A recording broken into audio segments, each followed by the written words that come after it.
женщину в политике, это к лучшему? В руководстве страны женщина, это к лучшему? Или все-таки это мужское дело? Для немцев, может быть, да.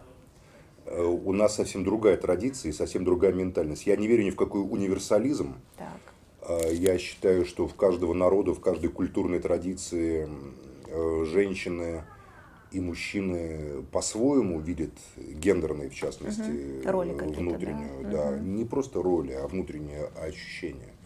Вот для немцев это да, и даже нами правила немка.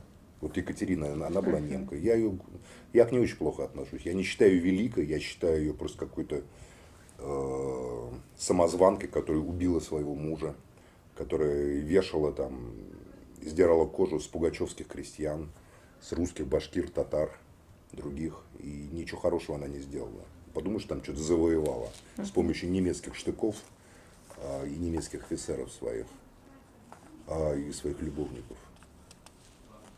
Для меня это негативный опыт женщины в русской политике. Но сейчас же все-таки Потому что время. просто нет, время оно всегда одно и то же для нас. У нас просто женщины ментально в России изнежены и избалованы. Мы, русские или татары, народы очень романтические. А вот у немцев романтизм, они придумали романтизм, Гёльдерлин там или Шеллинг. Но у них очень разделено в сознании. Вот здесь у нас поэзия, там, «Ich weiß nicht, was soll es bedeuten, und warum ich so traurig bin», как писал Хайне Лореляй, там, да, я не знаю, что это значит, и почему я так печален. А здесь вот у нас как бы реальная жизнь. И в реальной жизни у них как бы очень разделены роли. Вот женщина. Раньше это было Киндер-Кюхе Кирхе, значит, дети, кухня, церковь. А сейчас, значит, это Ангела Меркель, канцлер. А у нас мы обожествляем женщин. Мы романтизируем вас, женщин. Мы русские, там, мы мужчины здесь. Поэтому мы понимаем, что женщина управляет семьей, там, домом через сердце мужчины, через любовь. Если нет любви, в какой стати эта женщина будет мной управлять? И возможно, с точки зрения западного человека, это проблема. Но я не считаю, что это проблема. Я считаю, что в России женщины... Конечно, я абсолютно за то, чтобы женщины занимали любые посты, ради Бога. Но высшая власть в России должна быть очень рациональной. Вот Екатерина, она поступала нерационально, или Елизавета Петровна. Допустим, Елизавета Петровна, дочь Петра I, она вырвала ноздри одной красавицы Лопухиной за то, что на нее посмотрел Разумовский. Ну, да. Мужчина так не будет поступать. А женщина убьет сразу же, понимаете, и из ревности. Женская ревность – это страшное дело, которое женщины не управляют. Для мужчины это психоз, а для женщины это естественная форма восприятия, которая основана на гендерном, на биологическом просто принципе самого женского организма и женской психики. Не хочу углубляться в этот вопрос. Поэтому я хотел бы, чтобы президент России была женщина. Слушайте, вот эти феминизированные европейские женщины, я не знаю, нет, не хотел бы. Парламент, да, в парламенте с удовольствием очень много достойных женщин. Ну да, конечно. Вот Екатерина Филипповна Лахова, я ее знаю, она очень порядочная, достойная женщина, союз женщин России, там, понимаете. Другие. А потом еще вот, ну на самом деле, наверное, это не имеет такого большого значения, хотя, может, имеет. Для нас это не актуальный вопрос. Мы не должны никому подражать. Мы должны развивать естественным нашим образом. Вот, допустим, возьмем Турцию. В Турции была Тансу Чоляр, я ее помню. Сильная, красивая такая турчанка. Но в Турции тоже вот эти социальные роли, они еще со времен Хюррем были разделены. Женский мир – это особый мир. Мы это увидели это в сериале блистательном «Золотой век». Когда мужчины даже не понимают, туда и понимаете, доступа-то не было мужчинам. Женщины создали свою микроцивилизацию в Турции. Поэтому турчанки ментально, они другие совсем. Отличаются. Ну, в каждой стране, наверное. Вы, наверное, в Турции бывали, вы понимаете, о чем я говорю. Это очень прагматичные, такие очень практичные такие женщины. В всем остальном в любви мужчины и женщины везде одинаковые, естественно. Хотя есть страны, где брак или там это просто очень рациональная вещь. Вот в исламском мире, допустим, просто мусульмане обязаны иметь детей, чтобы было больше мусульман. Логика такая. Это не про любовь. Вообще говорят, есть такое, любовь выдумана женщиной. Да, я знаю, там один известный дагестанский такой большой человек, там, его, он как-то вопрос, слушай, говорит, что такое любовь? У меня жена все говорит, любовь сериалов, это не что смотрела. Это такое, да? Можешь объяснить, что такое любовь там? Он понимает, что такое долг, что такое семья, забота о семье, о детях, там еще что-то. В чем любовь? Он уважает свою жену, хорошо относится. Что любовь? Ну, говорить какие-то слова должен говорить, что ли? Что там? А то, что я просто вот, там забочусь о ней, там она у меня там все у нее есть, о детях забочусь, там уважаю ее, она вон. Это не любовь, что? Я не знаю, говорю, это ты сам решай. Я говорю, твою семейную жизнь обсуждать не могу, это неприлично. Вот, поэтому меня удивило, у меня нет что... ответа на этот вопрос. Да. Я считаю, что вот я сегодня участвовал в дебатах Сардана Аксентьева и Ксения, фамилию забыл, девушка, она на кресле каталке из партии Роста. Умнейшие, замечательные женщины. Я считаю, они украсили бы депутатский корпус просто. Просто украсили. Вот рядом с ними сидели, там единороссы и так далее. Это просто вот рядом они не стоят. Сардана руководила, значит, Якутском, мэра Якутска. Великолепно просто руководила.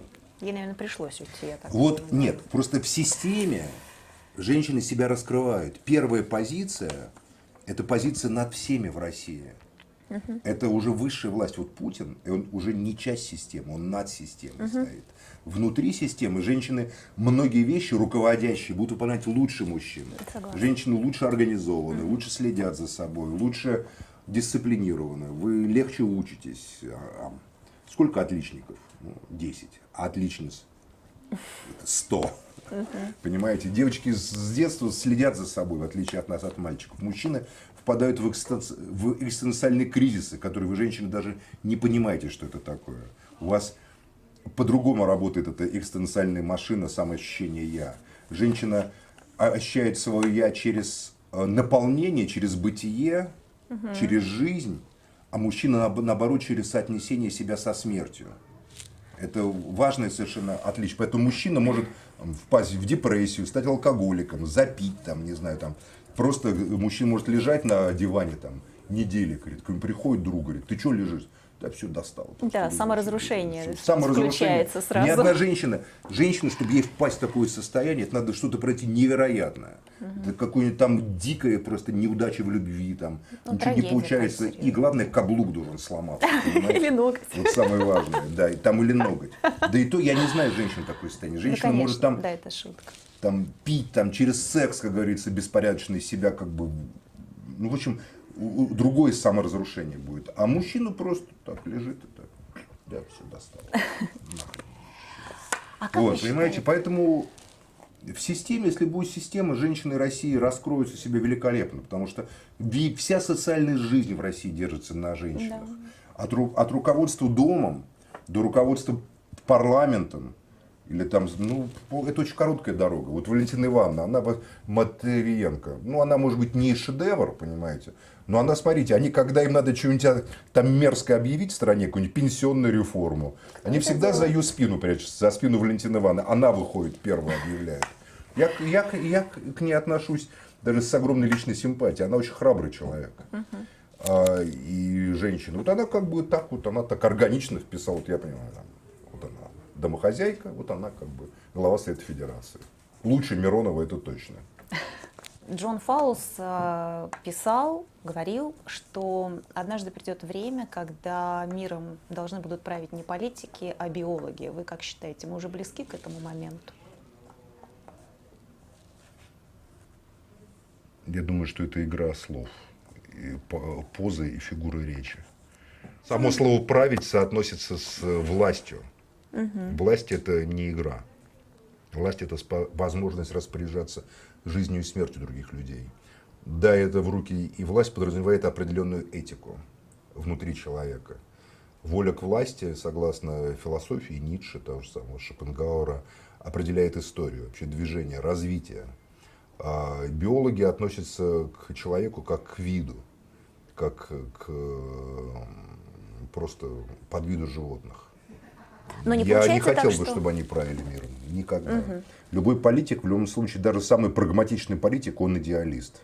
А биолог по-другому совершенно. Я не понимаю смысла Я думаю, этой фразы до что, конца. я думаю, ну, опять же, да, мы понимаем какие-то вещи только с точки зрения своего собственного восприятия. То есть я восприняла эту фразу именно с точки зрения экологических вопросов, которые вот в данный момент, мне кажется, уже ну, Экологи, поджигают. не Да, то есть биологи, биологи, экологи, да, то есть люди, которые Нет, занимаются слушай, ну экология это как живой порядок в природой. доме. У тебя в квартире могут быть носки везде разбросаны, еда и тараканы бегать, а вы можете подметать каждый день и аккуратно собирать свои вещи. Точно так же экология.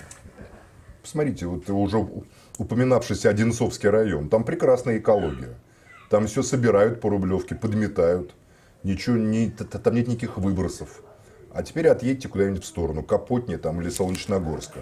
Там другая экология. Экология надо бороться. Никакая экология никто не будет делать хорошая. В Европе вот вся экологическая райская благодать Европы, это на самом деле райская благодать, когда в центре Вены стоит мусоросжигающий завод, на котором птички вьют гнезда, и там кафе, понимаете, по фронтону. Я сначала спросил, говорю, что музей современного искусства? Говорит, нет, у нас завод, мы просто сделали так вот, аранжировали. Ну так это результат борьбы европейских народов за гражданские права и свободы. Это результат борьбы. А у нас кто боролся? Ну вот ШИС, Куштау. Вот стоило побороться немножко, и на ШИСе нет свалки. На Куштау люди пошли, там, и смотрите, сразу, как говорится, даже Путин должен был вмешиваться в ситуацию Куштау. Поэтому без борьбы никто ничего не будет. Без борьбы сильные будут грабить и унижать бедных. Нет никакого гуманизма. И не будет никакого гуманизма в социальных этих вопросах. Но не наступит эра милосердия без борьбы. Она сама по себе, люди не гуманизируются. Богатый будет жадной и наглой тварью, если бедный ему позволяет с собой так обращаться. Все время был лозунг прекрасный русских анархистов. Ваше угнетение кончается там, где начинается наше сопротивление. Нет сопротивления, и угнетение будет вот до конца, до нуля, до смерти человека. Еще убьют, и мясо продадут, и кости перетрут в какое-нибудь удобрение, понимаете, еще печень там и сердце будут продавать. Если вы не будете сопротивляться, то никто о вас заботиться не будет, никакого нету. Власть беспощадна, власть богатых, власть вот этих вот существ, она беспощадна, абсолютно негуманистична и бессмысленна. И перечитайте стихи этой любовницы Сердюкова, Васильевой. Она же все описала. Пусть богатые будут богаче. Это кастовое общество. Они считают себя по заслуге, вот, по заслугам себя так, понимаете, жить. Они все съедят, ну, слуг своих оставят. Само по себе государство, оно вот есть мексиканский фильм, очень страшный. Называется он «Новый порядок». Как такая богатая семья, разделенная, ну, обычное общество. Там есть слуги, очень хорошие, добрые, интеллигентные, богатые. И потом начинаются массовые беспорядки, которые, очевидно, с кем-то провоцировались. Сначала идут дикие, просто ужасный там беспредел, врывается толпа, погромщики убивают, насилуют, там, грабят всех, разрушают произведения искусства, которые в богатых домах. Потом приходит армия, которая как машина убивает всех. Убивает, там, берет заложники, тоже насилует там какие-то жуткие вещи. И как бы в итоге все это кончается апофеозом государства. Нет сопротивления, нет разумения, нет понимания того, что с тобой происходит. Ты будешь просто мясом. Только в борьбе обретает человек свои права и свою личность. Нет в этом мире ничего такого, что давалось бы тебе просто так. История о вольтеровском Кандиде, ну это, собственно, история тоже, понимаете ли, именно об этом. О том, что такое благодушное существо, появившееся из небытия, оно наталкивается. Мне нравится история, описанная маркизом де Садом. Не сам роман Жюстина, потому что там многие читают де Сада, думают, что это там порнограф, садомаза. Нет, это концепция злого бога. Де Сад пишет, там Жюстине говорит граф, садистка, перед тем, как ее убить зверски, ты смотри, Жустина, говорит, ты хорошая, праведная, добрая девушка, но разве ты, смотри, тебя всю жизнь там бьют, насилуют, унижают, вообще с тобой делают совершенно жуткие вещи. А те, кто это делает, вот тот, кто продал тебя в публичный дом, нашел клад, та, которая тебя обманула, продала разбойникам, получила карьерное какое-то повышение. Смотри, злые люди-то в этой жизни двигаются вверх. Он говорит, миром правит, там целый монолог, страниц на 20. Злое божество, это злой бог. Этот бог хочет, чтобы мы постоянно приносили жертвы. Ваши добрые намерения, слова тут ничего не значат. Только сопротивление позволяет добру быть добром. И Христос сопротивлялся. Говорят, а вот как же Христос? Он же не сопротивлялся. Ничего подобного. Он сопротивлялся. Он сказал им, своим апостолам, меня убьют, я знаю, но вы пойдите и всем расскажите, как есть. Говорят, ну вот он сказал Петру, вложи меч в ножны. Во-первых, вопрос, а откуда у Петра был меч? Они что, были вооруженной группой? Может, по нынешней времени была такая ваххабитская община, знаете? Меч. Меч это вам как бы не нож. Там в Библии сказано меч. Меч это или римский гладий, который можно было колоть в основном. Это или сарматский меч, который можно было рубить. А откуда рыбак Петр Симон владел мечом? Вот мы возьмем, вот два мужчины, вот если нас не обучали владению мечом, хрен ты отрубишь ухо. Там рабу первосвященника Малху, надо еще постараться ухо отрубить. Значит, владели. Почему сказал, вложи меч? Ну, потому что если бы он не вложил бы, их бы всех замели бы вместе с ним и убили бы вместе с ним. А он сказал, вложи, вы должны продолжить мое дело, борьбу. Революционная борьба. Христос создал вполне революционную действенную организацию, которая потом уничтожила Римскую империю, будь она проклята. Ну, не до конца, попыталась. А как же сопротивляться? Вот если люди не сопротивляются тому, что мировая, скажем, элита, правительство развивают практически линию какого-то там сатаны. Космического... Назовите вещи своими вещами. Хорошо, то есть... Хорошо. Они развивают линию сатаны. Почему линию сатаны? Не потому, что они поклоняются рогатому козлу и целуют его в задницу и отдаются ему на оргиях.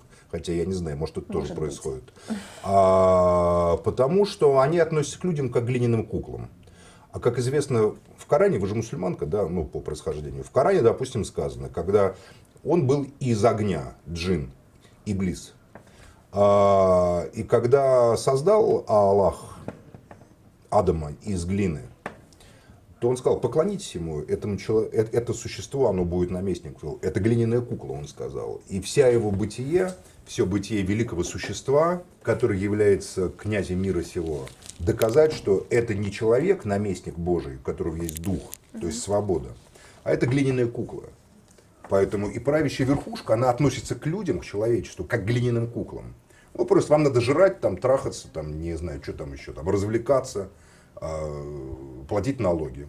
Куклы. Потому что свободный человек это больше, чем бытие. Человек начинается там, где он выходит за рамки бытия. Бытие – это животное сознание. Вот все животные живут в бытие. И они абсолютно адекватны, они живут здесь и сейчас. У животных нет большого времени. Время животных – это время здесь и сейчас. Вот животное идет, так, опасность здесь, голод здесь, ага, противоположный пол, там, самка-самец здесь, надо накормить детенышей, сон, надо поспать, отдохнуть. Животное нету прошлого и нету будущего. А человек? А у человека есть. Поскольку он выходит, это соотнесение с большим временем. Личное время человека, оно как время животное, казалось. Вот человек рождается, человек умирает. Вот эти там, ну там 20, 30, 50, 70 лет или там 90 лет, сколько там человек проживет.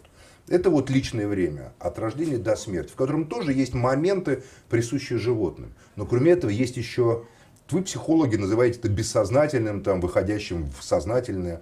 Карл Густав Юнг называл это архетипами, там, еще какие-то разные вещи, гештальтами это называют. Но так или иначе человек соотносит себя с большим временем, с вечностью. Мысль человека. Вот маленький, не знаю, как у вас у девочек, у нас у мальчиков, это в 5 лет. Маленький мальчик просыпается ночью, думает, как так, я умру, мама умрет. Когда-нибудь будет время, когда не будет мамы, не будет меня, не будет бабушки. Как это? Это ощущение смерти. Это важное для мальчика, важное личностное, когнитивное такое рождение внутреннего я, сверхбиологического. Вот они хотят этого, чтобы этого не было. Хотят, чтобы люди были очень простыми. Бабки есть, живешь, жрешь, там, значит, у тебя все хорошо, развлекаешься. Бабок нет, работаешь, пашешь как пария там до конца. А мы уже боги. Ну, А у нас есть все, мы можем все что угодно. Золотые унитазы, я не про ставропольского мента, так не еще в важно, целом, там, да. не знаю, бизнес-джеты. Это важно, это важно. Они хотят, они слуги сатаны. Они хотят, чтобы люди жили как глиняные куклы. Поэтому поэтому глиняные куклы не должны получать образование. Глиняные куклы не должны получать религию. Например, религия, особенно которая без попов, которая не завязана на попах. Потому что попы, как бы, они часть этого сообщества большого уже, сатанинского. Она как бы делает человека свободным. Вот как вот Христос сказал, кто не родится свыше, как бы вообще не родился. Родился свыше, это что? Значит, это понять, что это вот все для меня, ну не важно, вот все, что. Да я могу быть богатым, жить в достатке, а могу жить и там нищим, и имея одну рубаху. Какая разница? Вы не властны надо мной. Ни Ирод не властен, ни Тиберий не властен, ни Пилат не властен. И сказал Христос, и ты, говорит, сатана, сказал он в пустыне, не властен, ни хлебом единым жив человек. Вот это вот они хотят отобрать у нас. Вот я поэтому хочу, чтобы экологи и биологи правили миром, потому что те, кто я служит думаю, что сатане... экологам и биологам дадут гранты от какого-нибудь фонда Альберта Гора или спасения стерхов. И они будут править миром не в ваших интересах, а в интересах тех, кто им даст гранты. Миром должны править те, у кого есть духовное измерение, кто относится к человеку как к носителю духа, а не как к биологическому виду. Я как раз считаю, что это будет страшнейшая тирания, по сравнению с которой все фантазии, там антиутопические фантазии покажутся просто, ну вот как у Брэдбери, Фаренгейт. За чтение книги вред, за знание книг убить, книги сжигать. Поэтому я считаю, что никакая технократия не может править миром. Миром должны править свободные люди. Власть должна иметь духовный источник. Власть должна соотноситься с принципами, которые заложены в человека, быть сверхсуществом. Ну, вот свободный человек, он духовный должен быть, да? Хорошо. Он должен быть сверхчеловеком. Сверхчеловек должен родиться внутри человека. Если человек не стремится стать сверхчеловеком, то он не может обладать властью. Но он не сможет стать сверхчеловеком, если у него... Сверхчеловек — это духовное измерение. Духовное измерение. Это сейчас... танцор над бездной, в конце концов, сверхчеловек, как сказано в одной неплохой книге, понимаете? Поэтому не могут простые так называемые люди прагматически править миром. Власть — это мистическое духовное измерение. Простое отношение к жизни и смерти — это мечта дьявола. Чтобы у людей было простое отношение к жизни и смерти. Ну, безусловно. Чтобы люди ощущали себя куклами, живущими от рождения до смерти. Потом сжигаемыми в крематориях и там развеиваемыми в колумбариях. Нет, мне кажется, вы не совсем меня правильно поняли по поводу биологов и экологов. Меня просто очень беспокоит то, что происходит в мире. Пожалуйста, как исполнительные структуры, да, пусть имеют большие полномочия. Я за то, чтобы мир был чистый, экологичный. Мне очень нравится, это прекрасно. Там. Я просто такой болью смотрю на сгоревшие леса, на эти гектары. Да это нельзя решить без политического вопроса. Да. И их же сжигают не потому, что там экологи не следят, а потому что вырубают лес, вывозят его в Китай, а вырубки потом выжигают, чтобы спрятать это. Вот и все. Это криминальный капитализм. Периферийный. У вас в Германии не то, что лес нельзя вырубить, у вас там веточку сломаешь, тебе полиция приедет. Понимаете, лес. Шварцвальд. Еще Шварцвальд вырубить там и продать в Марокко, например. Да это просто не мысли. А еще 150 лет назад это было реальностью. Но народы Европы своей борьбой сделали так, что вот каждое деревце, понимаете, оно имеет ценность. То есть там более духовные люди, чем у нас? То есть они смогли? Нет, я бы так потому не что сказал. духовные Там или просто почему? они более практичные, более прагматичные. И они боролись, там, ну, во-первых, там люди... Советские люди догоняли постепенно, создавая свою особую цивилизацию. Именно поэтому такая ненависть к советскому времени. И такое желание уничтожить его достижения. Вот эта вот пятая колонна, которая во главе стоит, слуги Запада, которые ему присягнули ради своего богатства и безопасности, они сознательно это делают. Они прекрасно понимали, что советский народ это был уникальная общность людей, которые способны были на следующем этапе, да, сейчас вот такие, как говорят, совки, все так очень регламентировано, но потом-то можно было вот добавить к этому что-то еще. База-то была создавалась мучительно, но она была создана. Уничтожить базу. Из этой базы советской могло развиться очень много интересного. Но уже никогда не разовьется. Можно уже это забыть навсегда. Все, уже ничего не будет. Да. Сегодняшнее поколение... Это развалины просто какого-то, какой тут Пальмира. Они так любят Пальмиру. Там концерты давать на развалинах Пальмиры в Греции. Не в Греции, в Сирии. В Сирии, да. Ну, потому что они вообще любят развалины. Они тут живут на развалинах и тоже тут играют. В каком-нибудь заряде, понимаете. Там, это же развалины.